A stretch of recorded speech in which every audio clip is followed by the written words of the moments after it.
guys, Ash here coming at you today in Raid Shadow Legends. Welcome to the video, guys. And hey, welcome to the channel if you're a brand new player or brand new viewer of the channel. This video is intended to kind of complement a video that I put out a month or two ago. It's a 2023 beginner's guide for Raid Shadow Legends. In that video, I kind of went around everything in the game, from Guardian Ring to Faction Wars to Campaign to Dungeons to Portal. And I really talked about everything in the game. What is it and kind of when you should be focusing on it. But today's video is going to be a little bit shorter, and it's going to be oriented towards really pointing you in the right direction in terms of what to do and when to do it, and especially some pitfalls to avoid along the way. Now, if you're a brand new player, if you haven't downloaded the game, or maybe you just did, you might want to think about downloading using my download code, which I will update in the description of this video and the pinned comment. Reason being is you're going to get a bunch of freebies. You'll get an epic champion. It may be a good one, it may not be, because it will be a rotating reward, but even more importantly than that, you'll be getting an XP boost, you'll be getting ancient shards, you'll be getting some silver as well as energy refills,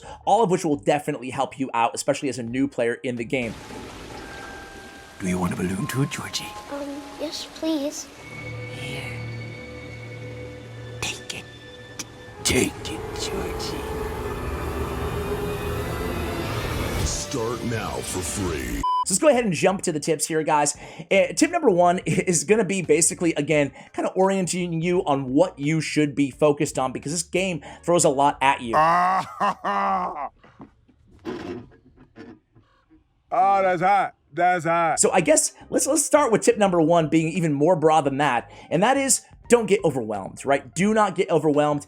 I started playing this game over 40 years ago, and I was overwhelmed, and half the stuff that's in the game wasn't even here back then. So I can't imagine as a new player. I can totally see myself downloading Raid Shadow Legends today and being like, all right, I'll give this game a shot, right? I don't care what people say about it. I'm going to give it a shot. And then being like, oh my God, there's no way in the world I am going to learn everything about this game. There's so much stuff. Guys, trust me. If you stick to the tips I'm going to give you in today's video and try not to get super overwhelmed and just log in every day and play the basics, you're going to learn much faster what everything is and when you should be focusing on it. So tip number one, do not get overwhelmed by this game.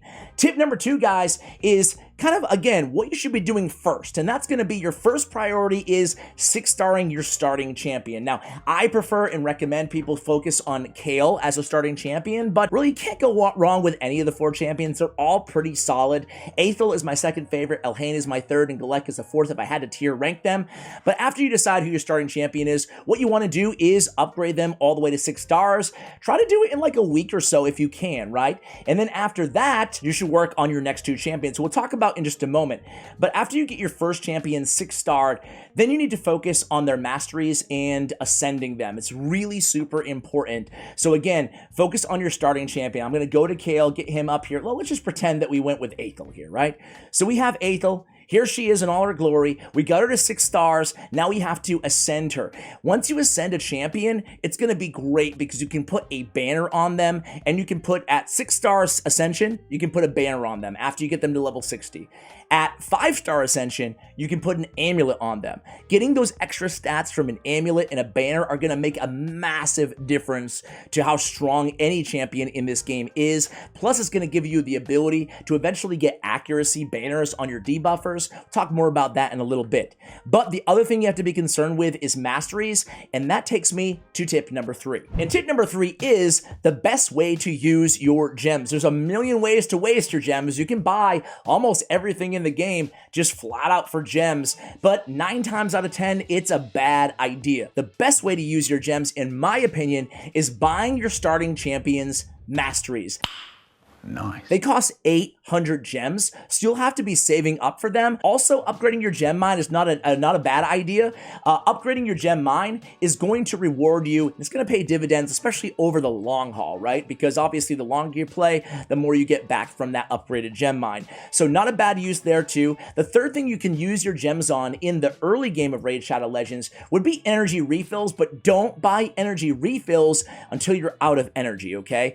Pretty obvious tip there, but using gems for 40 gems to refill your energy when you're out of energy is, generally speaking, a pretty good usage. Although for me, I would prioritize buying Masteries for one, if not two of my first champions that I'm focusing on. Tip number 4, guys, is make sure you log in every day. Every single day, you'll get a daily login reward. And honestly, these rewards will help you a ton, especially in the early game of Raid Shadow Legends. So when in doubt, log in and hey, maybe just do some dailies and some quests. That way you can get more rewards along the way as well. Next tip, guys, and this is a big one, is do not fall for the free champion bait. Listen, Raid Shadow Legends gives you a bunch of good champions, but they also throw a bunch of crappy champions at you. And the sucky thing is some of these champions are of very high rarity, meaning epic, right? And epic champions require epic skill tomes. Epic skill tomes are incredibly hard to get in this game, especially as a new player. So you want to be careful. Do not invest your resources into Yaga the Insatiable, of course. I mean, at the end of the day, you can do whatever you want, but I would advise you strongly not to. They're not very good champions. So Yaga the Insatiable, Jizzo, and Shaman are 3 champions you're going to get for free early on, who I am really not a fan of upgrading any of those champions. Even if you think they look not too bad, I have to tell you guys that, again, using your books on these champions is going to be foolish because a lot better champions are going to be on their way to you in no time. So again, I would avoid Jizzo, Shaman, and Yaga the Insatiable, free champions they're going to be giving you in your first couple months of playing. Next tip, guys, is circling back to the first 3 champions that you should be focusing on upgrading all the way to level 60 and then fully ascending them and getting their masteries done, right? Ideally, you could do this in your first, again, week to a month and a half or so of playing the game. So Haikatoon, after 30 days, you'll get your hands on her. Unlike Yaga the Insatiable and Dark Aethel, those champions, I'm not a big fan of either of them. Dark Helhane, I like, but then after 120 days, you'll probably get a better feel for what makes a good champion or a bad champion. But Yaga, no. Haikatoon, yes. So Haikatoon you'll get for free after 30 days. She's definitely worth investing in. So you'll have your starting champion. You'll have Haikatoon, who is an epic barbarian champion. She's going to be really good. She's going to bring increased speed and turn meter control to the table, all 2 very valuable things inside the game. She also has a speed aura in all battles. Even if you don't know what that means yet, it's good. You can use her as your team lead. She's going to give everybody a speed boost in that entire battle. And then the third champion you're going to want to get, guys, is also going to be a barbarian, and she is campaign farmable, meaning you can unlock her at random. She's a random drop in the campaign, which you'll be spending a lot of time on anyway, and that is War Maiden. War Maiden is a debuffer, meaning she has decreased defense, which is the best way to set up your nuker in this game. The enemies are going to take a ton more damage when they have decreased defense. You're going to be able to kill them a lot faster, and they won't be killing you because, well, they'll be dead. that's the whole idea. So you can get her from campaign, and she is in the Dreadlands. The Dreadlands is stage 9 or level 9, and again, you can see the drops here. You're going to see War Maiden right here. So again, she's going to be a rare drop, but once you farm the Dreadlands enough, you will get your hands on her. Next tip, guys, is going to be focusing on winning the Novice Tournament. So as a new player, you'll be put right into a Novice Tournament with other new players. Honestly, usually they're fairly easy to accomplish, especially if you've taken the time already to seek out advice on YouTube. You're probably going to be more keen on actually devoting some time into the game, some energy into the game, both figuratively and literally inside the game, as we're going to speak about in a minute, and actually do well in the Novice Tournament. So in the Novice Tournament, you're going to get a bunch of good rewards. So definitely focus on beating the Novice Tournament and getting your hands on an Ancient Shard. Even if you finish in 2nd place, you'll still get the gems, which is going to be fantastic as well. So 1st or 2nd place, heck, even 3rd with a rare skill tome, all will benefit you along with all the rewards on the side. But the next tip is do not collect your energy right away. And this goes from all energy. Energy is going to go right into your inbox in the game, just like this. And the worst thing that you can do is start collecting your energy like I am when you're already way beyond capacity at energy, right? This game's gonna throw a lot of freebies at you early on. Just save that stuff. Save it in your inbox. You can save it up to 100 days in your inbox and use it when you need it. That way you can keep generating energy in the background as well. Next up, guys, and you're gonna notice this right away, right? You probably already have, but there's going to be a lot of pops-ups asking you to spend money in the game, trying to take your hard-earned cashola. Even if you're compelled to spend money on a mobile game, hey, no judgment either way. If you're free to play, if you want to spend money, go for it. However, even if you are someone who's willing to spend money in a game, sure, it's true that you can usually get a little bit better bang for your buck in terms of value versus time in the early game of almost any mobile game, any gacha game, right? But with that said, wait until you understand the game before you spend any money on Raid Shadow Legends. This game is full of really trashy offers. Some good offers too, to be fair, but there's a lot of trashy ones that as a new player, you're not gonna know that, like this one, for example, faction is accessories. We don't even know what the stats are. We're gonna pay $40 for this when we could really just go farm these right in Spider's Den. You can farm all of these artifacts. So we're gonna pay $40 for them? Yep. No! Wait until you understand the game, then you can actually get a feel for what's valuable and what's just not inside Raid Shadow Legends. All right, guys, for the next tip, we're gonna focus a little bit on the stat priorities that you wanna be focused on in the early game, and also some of the artifacts that you wanna focus on upgrading in the early game, because a lot of players waste a lot of silver, which is, along with energy, one of the most scarce things to find in this game. Everybody's always broke. Silver and energy in this game, or at least often broke, right? So anyway, we don't want to waste either. The biggest stats, though, before we get to the, how to spend your silver on artifacts, the biggest stats that people overlook in the early game, and this will apply to your starting champion in most cases, especially, well, including everybody except for Elhain, right? We need to have accuracy and we need to have crit rate. So critical rate and accuracy, I'm going to push over here. So C rate and accuracy are going to be two of the most important things you want to make sure you're not neglecting inside Raid. We have War Maiden here, who will be the second champion that you invest in if you follow my advice. So what we want to do is, if any champion in this game who's doing anything other than damage to an enemy needs accuracy to land these debuffs, okay? So Aethel with her weaken on the A1, Kale with his poisons, Galek with his decreased defense. You need accuracy to land these. Thus, you need to put accuracy on your champion. Accuracy sets that you can farm in Dragon's Lair, perception later on, which you can forge in your forge. You can want to go ahead and invest in those sorts of sets, because extra accuracy and also prioritizing it in your Great Hall, which we'll talk about in just a moment, I mean, that's going to pay off massive dividends again, because having a debuffer with no accuracy is going to do you no good. That's the whole reason to invest in these sort of champions, okay? So accuracy is mandatory, and then for anybody that you want to be doing damage, you need 100% crit rate. 100% crit rate on anybody that you want to be scoring damage on any enemy, whether it's a boss or whether it's in the arena, okay? So do not prioritize, for example, attack and go all out attack percentage everywhere when you don't have 100% crit rate. Attack is going to be irrelevant. I remember in the early days of me playing Raid Shadow Legends, I was putting attack percentage or attack flat stats on all of my gauntlets. No. The gauntlets are very valuable because you can put crit rate, similar as to the boots are very valuable because you can put speed as their main stat, okay? Speed main stat on boots, crit rate main stat on gauntlets, and then on your chest, go for percentage stats. So defense percentage, HP percentage. Attack percentage is good for nukers, but even on a nuker, you might want to consider going defense or HP percentage just to keep them alive. Keep in mind that every champion in the game benefits from HP percentage and defense percentage, although only attack percentage champions benefit from attack percentage. So guys, don't focus too much on offense. It's better to keep a team alive, and it's so much better in dungeons to have a 100% win rate versus having the fastest team in the world that does not win all the time. You're throwing all that energy away. Same thing goes for campaign. Everywhere, you do not want to be losing. You want to be winning with 100% or as close to as possible success rate. The next tip, guys, is going to be what type of artifacts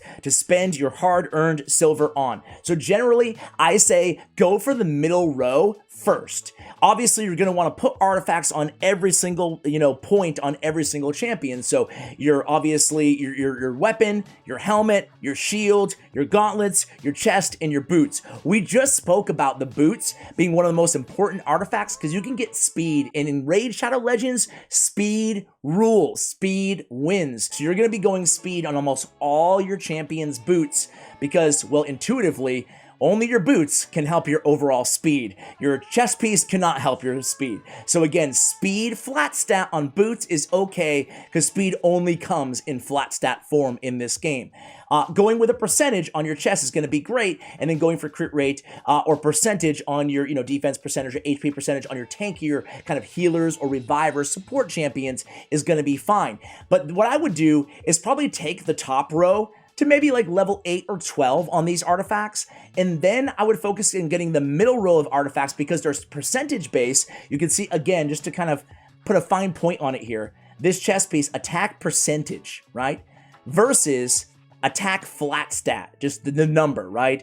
Generally speaking, attack percentage scales a lot better, and you can get that from your chest piece or from your gauntlets or from your boots, but again, boots are mainly going to be speed. So take these to level 16 first. You probably want to go with the lifesteal set that they give you in the just starting out in Raid Shadow Legends. You can get all those pieces usually to level 16 because they're pretty dang good, but after that, guys, you don't want to go crazy with upgrading a bunch of different artifacts because, again, A, silver is very scarce in this game, and B, you're not going to be getting too many good artifacts in the early game of Raid Shadow Legends, so why waste a ton of silver upgrading more artifacts than you absolutely need to? So for the next tip, guys, again, getting back to kind of your compass, orienting you in what you should be focused on in the early game, eventually you'll be able to clear campaign normal and hard. As you build up and level up your champions, you start to form your first team. Eventually, you'll get to brutal, right? And when you get to brutal, you want to take a pit stop here at 6-6. So Palace, of Avaria, and then go to stage 6 and get your hands on some boots, right? So this is the first time you'll be able to get 5-star speed boots. We already talked about it pretty much ad nauseum here, but you want to get your hands on 5-star speed boots, and then once you get speed boots on another one of your champions or all of your champions, you'll actually be ready to start farming dungeons. Generally speaking, a good dungeon to start with is going to be Dragon's Lair because you're going to be able to farm more speed gear, lifesteal gear as well, and accuracy. Accuracy, speed, and lifesteal gear are all going to be paramount for success in the early game of Raid Shadow Legends. In the beginning, you don't have a bunch of healers to max out in support champions and revivers, so you're going to have to rely on the champions that you do have to heal themselves. Lifesteal heals by 30% of the damage dealt, so as you're doing damage, you can heal yourself back up as well. That will help you survive some of these more difficult waves. A few key stages to focus on in the early game, guys, are going to be stage 13 and stage 16. Stage 13 in Dragon's Lair and any other dungeon is going to be the first time that you can get your hands on 6-star artifacts. You can see 4 to 5 here. Now, at stage 13, it opens up 4 to 6. Once you start getting 6-star artifacts, you're probably going to have a better feel for what is good stats and what's bad stats. We touched on a lot of it already in this video, but that's when you're going to want to actually start investing more silver into artifacts and getting upgrades for your champions that you use the most.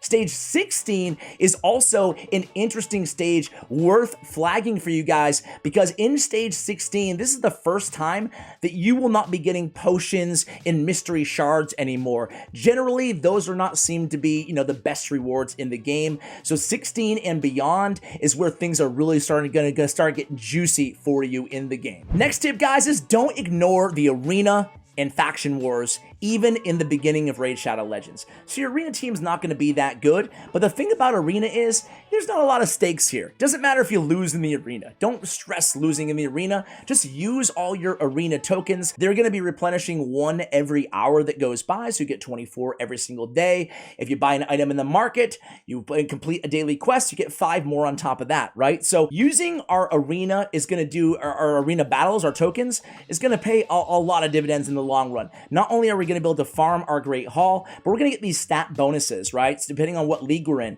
These stat bonuses plus 10% HP, attack, and defense, they apply everywhere in the game, not just the arena. So you're going to be getting those stat bonuses, going to help you in the dungeons and everywhere else, clan boss, etc. And then while you're working on your Great Hall, I would recommend starting with accuracy, then maybe going with defense percentage. We already talked about how defense and HP help you out generally, your entire account, better than attacks. So I would prioritize maybe defense or accuracy first, defense, maybe crit damage, resist, HP, then I would usually save attack for last. But definitely go accuracy first. It's going to help you out tremendously, and probably just go with magic affinity because that's the affinity that your starting champion is anyway. Now with faction wars, even if you can only clear a few stages, it would really benefit you doing your faction wars every day. So faction wars, as you may have kind of picked up, you can only use one faction of champion in these dungeons. So if it was High Elf faction wars, you can only use High Elves. That's all you can use. Shadowkin, I can only use Shadowkin champions. In the beginning of the game, heck, you probably don't even have any champions. Well, obviously you have no champions in most of these factions, right? Only a few of them. But don't feel pressured that you have to clear the entire dungeon on day one. You'll still get decent rewards, usable, serviceable rewards, very solid rewards, even on the earlier stages. And don't feel pressured to take a champion all the way to level 60 in order to use them in faction wars. You can use a champion at level 40, at level 50, they'll still help out. And it's a good place to kind of put your hand-me-down artifacts as you start getting better ones. Put them on level 40, 50 champions that you're using in faction wars rather than just destroying them because you've already invested the silver anyway in kind of upgrading them, you know, in the beginning of the game. So again, faction wars, Shadowkin and all the rest are going to help you out in another way too. Eventually, when you unlock your forge, one of the best sets that you can farm in this game is perception. We talked about the importance of accuracy and speed, and in a two-piece perception set, we're getting both accuracy and speed. How do you get the materials to forge perception gear? $50,000. You guessed it. Faction wars in the arena. Another reason to take advantage of both those areas in the game. Guys, to end the video, a couple super obvious tips, but I want to handle the low-hanging fruit just to make sure none of you guys make these really, really, really big mistakes. So, rare champions, let's say we wanted to upgrade Harrier. Yes! Yes! By the way, never ever upgrade Harrier is the worst champion in the game. I don't wanna talk. If we wanted to upgrade Harrier, the worst thing we could possibly do is use a higher level skill tome than the actual champion is. They'll allow you to do it, but you should not do it. You should not be using your epic skill tomes, or even worse, a legendary skill tome on a rare champion. Use the lowest rarity book that will actually work on the champion. So on a rare, you always want to use rare. On an epic, always epic books, never a legendary book on an epic, or an epic on a rare champion. Use their same. Be very, very careful not to waste your books, because as we mentioned before, books are very hard to come by in this game. Same thing with brews. Generally speaking, you're getting, let's say, so he's a void affinity. The little triangle means he's void, right? So with a void brew, one brew, we're going to be getting 18,750 XP, right? But if we didn't use a void brew, we can use any brew on any champion, but it's only going to be 12,500 if it's a different affinity. So you're better off actually using the right colored brew, the right affinity brew on the right affinity champion as well. And then the last one, guys, another kind of obvious tip, but it's important to say for new players, is wait for double chance events, especially in the beginning of Raid Shadow Legends. Towards the end, you can make different kind of cases as to why you want to veer off this strategy. But in the beginning, wait for double chance events before pulling your shards. So a double chance ancient event, double chance void event is when you would want to be pulling those shards. Otherwise, you have what, a 0.5% chance or a 6% on sacred shards. During a double chance, we'll have a 12% or a 1%. Doesn't sound like much, it's still low percentages, but it's double as good. So make sure you're waiting, you're saving your shards and waiting for those events to come by. I hope these tips have been handy for some of you guys to help you out in the early game. I'm going to link 2 other videos along with this one for you guys. One is that beginner's guide that I spoke about, and another one is 50 quick tips to help you guys out, where we cover a lot more than we did in today's video, a lot more kind of advanced tips in there as well. Thank you for watching, and as always, take care, guys.